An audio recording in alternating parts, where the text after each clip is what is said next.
a critical component here that I want you guys to think about is once you've done all this research and once you've decided the language that you're going to speak with your audience and how you're going to approach them, you have to build a persona. That is a critical part of culture crafting, is that you have to be unique and memorable and polarizing in one way or another. All right. So I just want to say that you want to start thinking about that sort of thing. You want to be like Howard Stern or like Rush Limbaugh. Okay. You want to be someone that is instantly memorable, whether people hate you or love you. There's not a lot of in between there, right? There's not a lot of gray. You're either black Rush or white. Limbaugh, very polarizing, great example. And who's this guy? Forget it. Anyone on the call know who this is? I guarantee you, someone does. I can take a guess. Now, people are going to think it's fixed if I'm right, but I may really be wrong. The suit is the only thing that's giving it away. Is it Freddie Blassie? No. No, is he a professional wrestler? No. Like a retired guy? God, he reminded me of classy Freddie Blassie. Who is it? Tell me who it is. Anyone on the call know who this is? Trent says it is Don Cherry. Trent is right. Don Cherry is a broadcaster for CBC, which is a Canadian broadcast company. They do Hockey Night in Canada. Ah, okay. And people either love or hate this dude.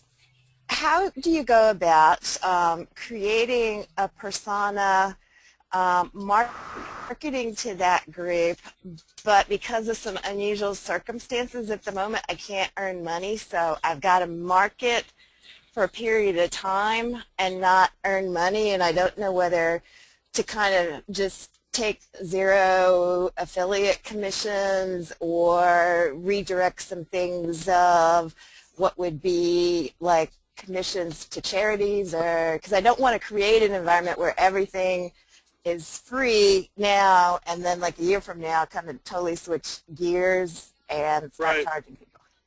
Right. So hi Lois, it's good to chat with you. Hi there. Here's what I would do. What you should do is you should funnel all your commission checks to Vin and I to hold for you for now. All kidding aside, I think that your positioning on that market is pretty clear. You need to give people warm fuzzies and let them know it's going to be all right, because what they're dealing with is extraordinarily stressful. Lois, a very important thing. Here's what you do. First of all, all marketing is about emotion. Nowhere would it be more so than in what you're doing. Right. So you're playing on emotions, and when I say playing, I do not mean that in a condescending way at all. Understood. Use emotion, and above all, be real about it. Don't pull any punches, because if you've ever been in the situation that the people who you're going to be marketing to, if you've ever been in the situation they've been in, they don't need it sugar-coated for them. They just need to know that you feel it. Yes, welcome, Sally. Great to see you again. Hello. Hi, Ben. Hello. Say hello to Eric and the guys. Hi, Eric. Hi, guys. Hi, fellow Clambakers. How are you? Hello. What can we help you with? Oh, Ben. I've got a problem, and it's with copy. Uh-oh. Yes. I have a really great product, but my copy is crap. Okay. And I'm trying to sell to people who want to make money without making the promise. And you want to always work toward the end goal, which is what will having this knowledge do for them. So I can make you an internet marketer, and how much money you make, well, that's up to you. But to give you an idea, I know internet marketers who make millions of dollars a year. I know others who make nothing. And there's a wide span in the middle there, and it's also wide open. How far you want to go with what I teach you, what I show you, the tools that I give you to use when you're done with with my course. That's all up to you. It's you get to go as far as you want to go. You take it all the way to your dreams. Now, what are your dreams? And now again, you go back to what I was saying earlier to I forget that first woman. You find out what the emotions are that your market is looking for. And if they want money, nobody is really looking for money, Sally. People are looking for the crap they can buy with money.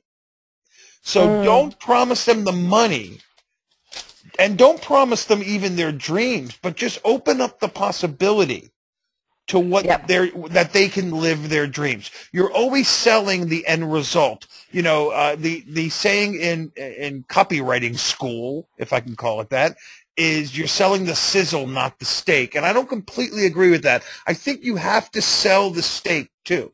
But when it comes to fonts, I mean, and again, guys, some of this is going to play into your audience. I mean, most people don't think of these things that are so very common sense. If your audience is more technically savvy and spends a lot of time reading things on the internet, you can go with smaller fonts. And you can go with, you know, fonts that are a little bit maybe harder to read, because you're going to assume that your audience is technically savvy and maybe a little bit younger. Yeah, and also when you have, go ahead, I was going to say older people, you want to always make sure you go a little bit bigger font because they tend to be a little more nearsighted. And what did we learn? We learned how Amanda Hocking built her empire by living and breathing the language of the audience. We learned that culture crafting is about painting everything with the same brush, your language, your positioning, your image.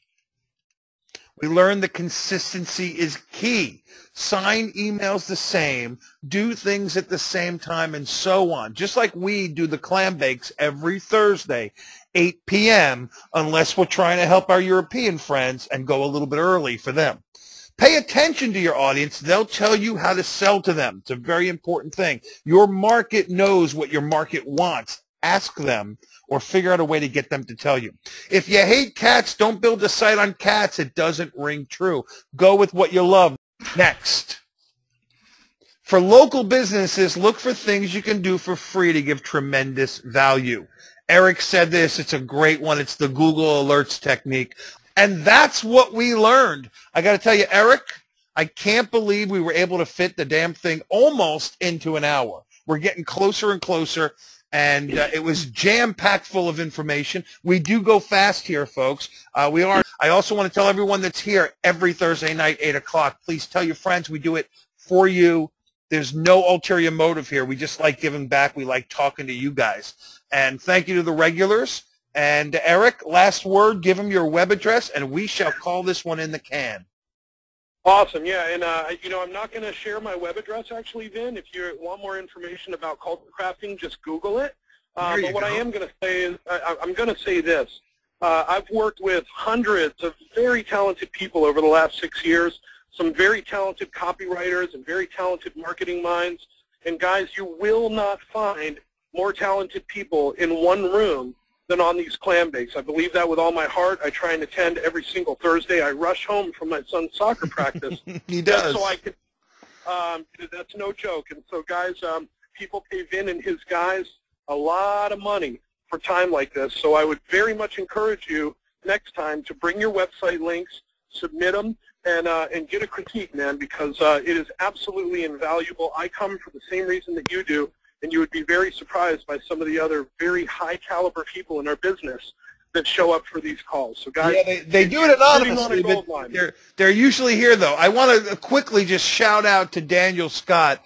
Hans, unmute him if he's muted. I want Daniel to kind of get a word in here. I've kind of, you know, with Eric being on the show tonight, Daniel was kind of not really in the forefront tonight, but we love him. I want to also, while they're unmuting Daniel, I want to say, Sally, thank you. Sally writes, oh, don't end. We love the calls. We love giving the calls, too. Everyone else, join us Thursdays, 8 p.m. Eastern. It's the fastest moving, hardest hitting, most fun hour of training and marketing you will ever find. Go ahead, Daniel. Anything you want to say to these fine folks? It was great being on the call, and you know, learned a lot. And it's always great to have you guys here. You know, and I hope you all, you know, dug it as much as I did. We love you guys. I'm hanging up on each and every one of you right now. Judy, I see it. I will Skype you. Can't do it tonight. We'll do it tomorrow. Good night, folks. Been a lot of fun. Take care. Thanks again, Eric.